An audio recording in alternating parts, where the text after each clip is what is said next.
Hello, 5A, and probably quite soon to be 5B, honestly, because you're going to be reading this soon. Okay, I'm going to carry on with the next chapter of Howl's Moving Castle. You might remember in the last chapter that Sophie had acquired a dog, which wasn't actually a dog and was, Letty's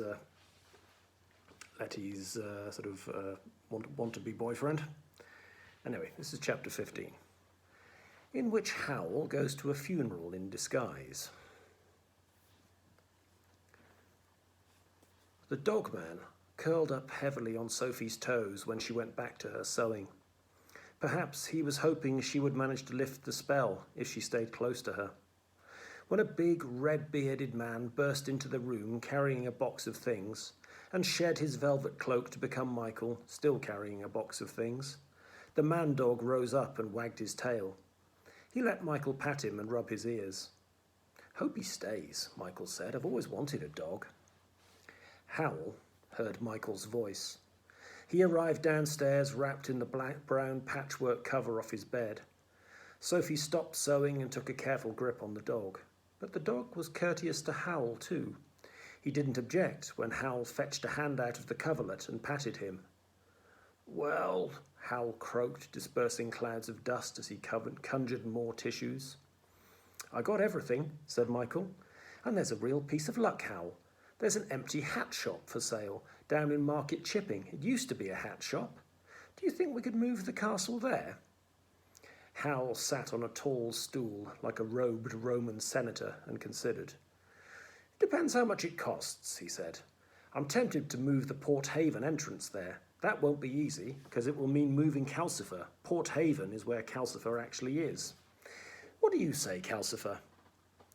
"It will take a very careful operation to move me," Calcifer said. He'd become several shades paler at the thought. "I think you should leave me where I am." So, Fanny is selling the shop, Sophie thought, as the other three went on discussing the move. And so much for the conscience Howl said he had. But the main thing on her mind was the puzzling behaviour of the dog. In spite of Sophie telling him many times she could not take the spell off him, he didn't seem to want to leave. He didn't want to bite Howl. He let Michael take him for a run on the Port Haven marshes that night and the following morning. His aim seemed to be just to become part of the household. "Though if I were you," Sophie told him, "I'd be in upper folding to make sure you catch Letty on the rebound," she told Howl. No, Sophie told him. On the rebound, if you don't know what that means, it means that when somebody kind of breaks up with one boyfriend, they kind of want to get back with another one really quickly. Howl was in and out of bed all the next day. When he was in bed, Michael had to tear up and down the stairs. When he was up, Michael had to race about, measuring the castle with him and fixing metal brackets to every single corner. In between, Howl kept appearing, robed in his quilt and clouds of dust, to ask questions and make announcements, mostly for Sophie's benefit. "Sophie, since you whitewashed over all the marks we made when we invented the castle, perhaps you can tell me where the marks in Michael's room were."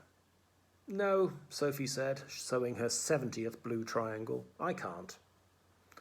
Howl sneezed sadly and retired. Shortly he emerged again. "Sophie, if we were to take that hat shop, what would we sell?" Sophie found she'd had enough of hats to last a lifetime. "Not hats," she said. "You can buy the shop, but not the business, you know." "Apply your fiendish mind to the matter," said Howl, "or even think, if you know how." And he marched away upstairs again. 5 minutes later, he came down again. "Sophie, have you any preferences about the other entrances? Where would you like us to live?" Sophie instantly found her mind going to Mrs. Fairfax's house. "I'd like a nice house with lots of flowers," she said. "I see," croaked Howl and marched away again.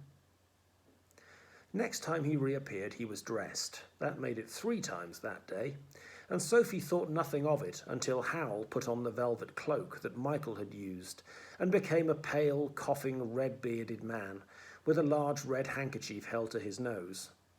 She realised Howl was going out then. "You'll make your cold worse," she said.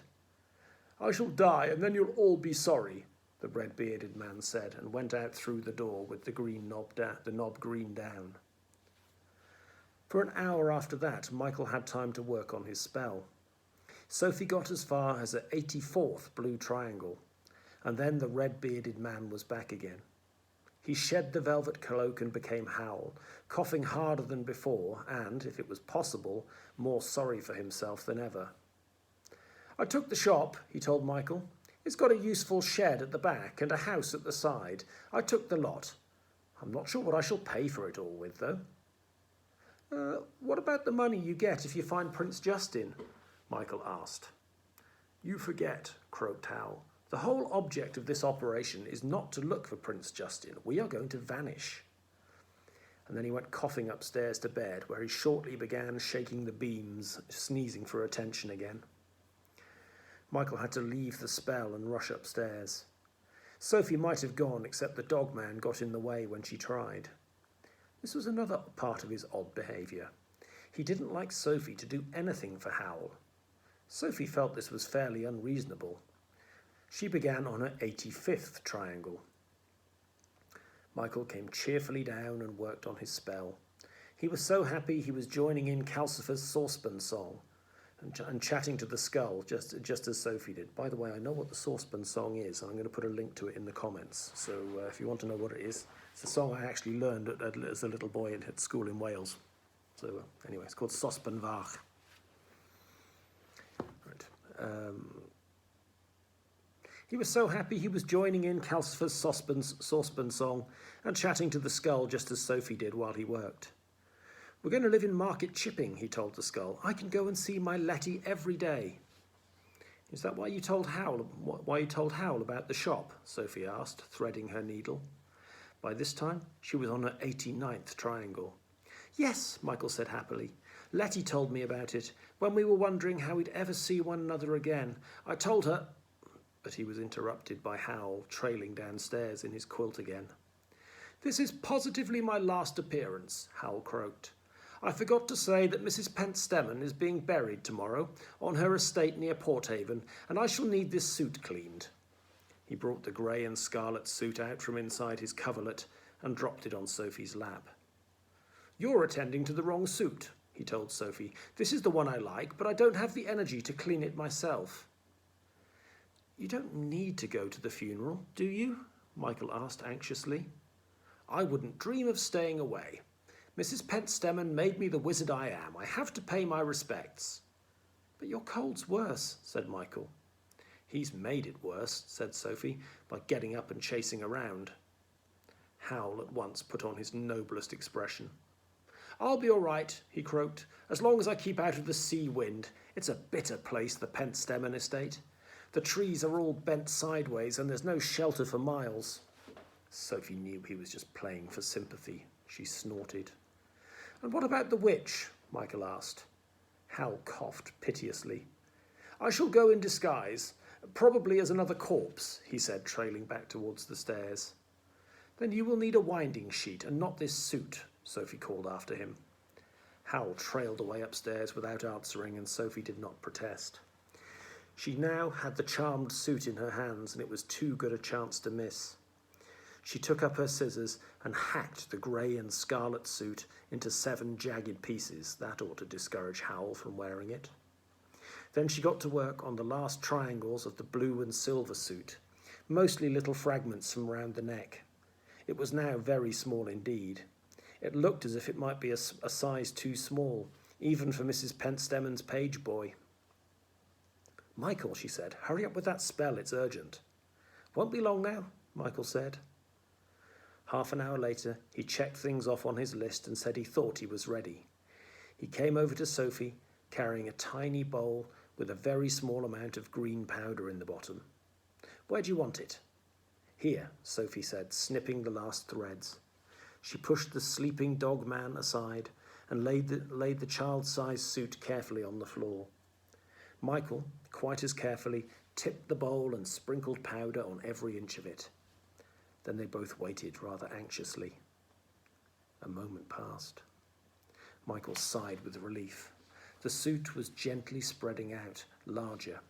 They watched it spread and spread until one side of it piled up against the dogman, and Sophie had to pull it further away to give it room. After about 5 minutes, they both agreed the suit looked Howl's size again. Michael gathered it up and carefully shook the excess powder off into the grate. Calcifer flared and snarled, and the dogman jumped in his sleep. "What shit?" said Calcifer. "That was strong." Sophie took the suit and hobbled upstairs and tiptoed with it. Howl was asleep on his grey pillows, with the spiders busily making new webs around him. He looked noble and sad in his sleep. Sophie hobbled round to put the blue and silver suit on the old chest by the window, trying to tell herself that the suit had got no larger since she picked it up. "Still, if it stops you going to the funeral, that's no loss," she murmured as she took a look out of the window. The sun was low across the neat garden. A large, dark man was out there, enthusiastically throwing a red ball towards Howl's nephew, Neil, who was standing with a look of patient suffering holding a bat. Sophie could see the man was Neil's father. "Snooping again," Howl said suddenly behind her. Sophie swung round guiltily to find that Howl was only half awake, really. He may have even thought it was the day before, because he said, "Teach me to keep off envy's stinging. That's all part of past years now. I love Wales, but it doesn't love me. Megan's full of envy because she's respectable, and I'm not." Then he woke up a little more and said, "What are you doing?" "Just putting your suit out for you," Sophie said, and hobbled hastily away. Howl must have gone back to sleep. He didn't emerge again that night. There was no sign of him stirring when Sophie and Michael got up next morning. They were careful not to disturb him. Neither of them felt that going to Mrs. Pentstemmen's funeral was a good idea. Michael crept out onto the hills to take the dogman for a run.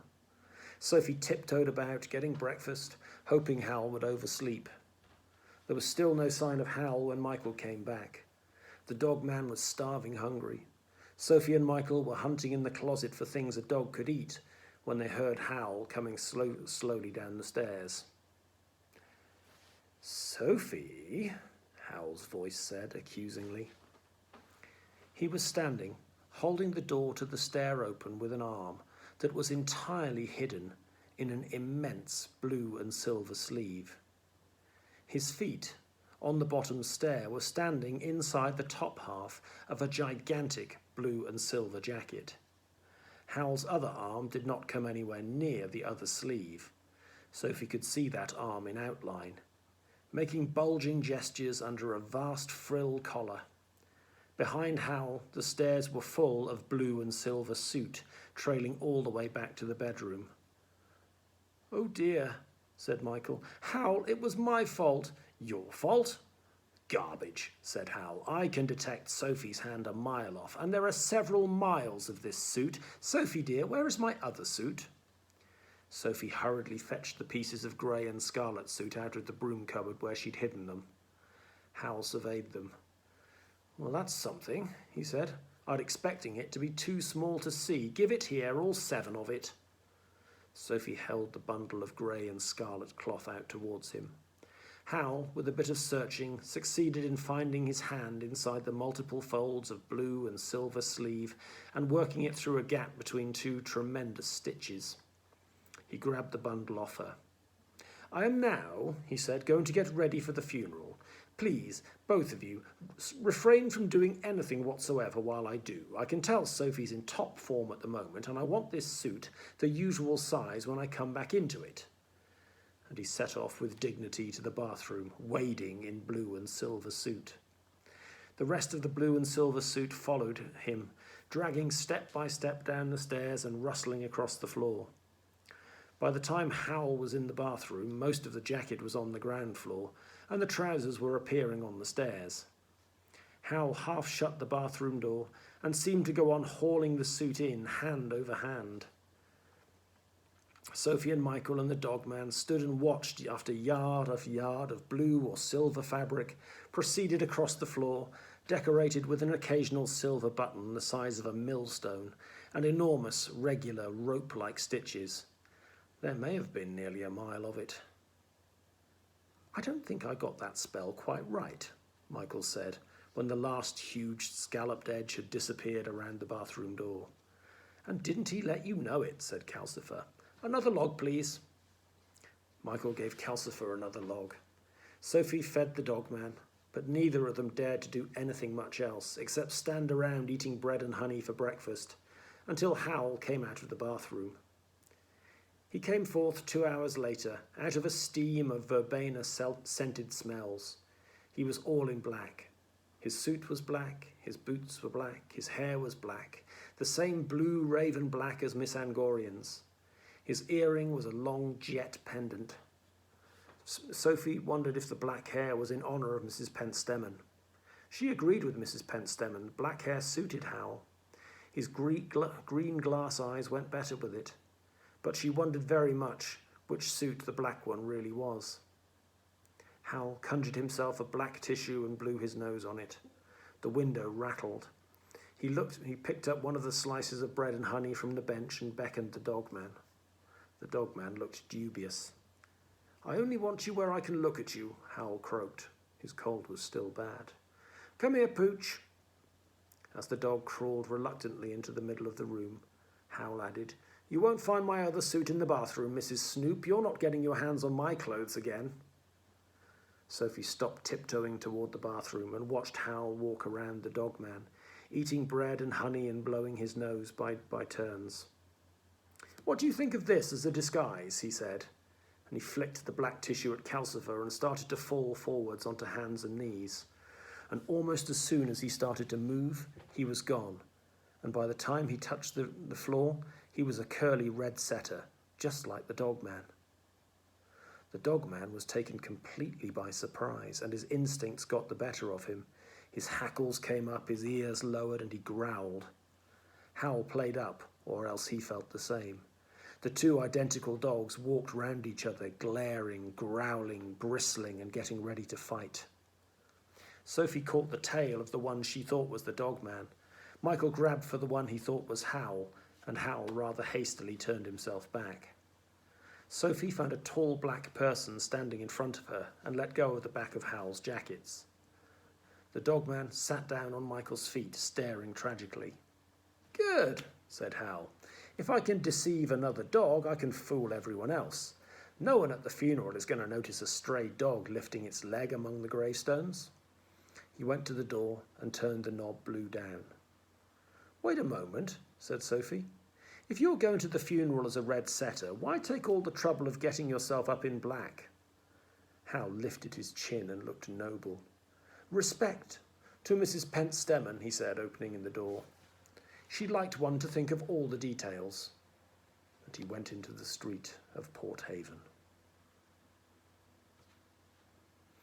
And chapter 16 is called In Which There Is a Great Deal of Witchcraft. Sounds fun. See you next time.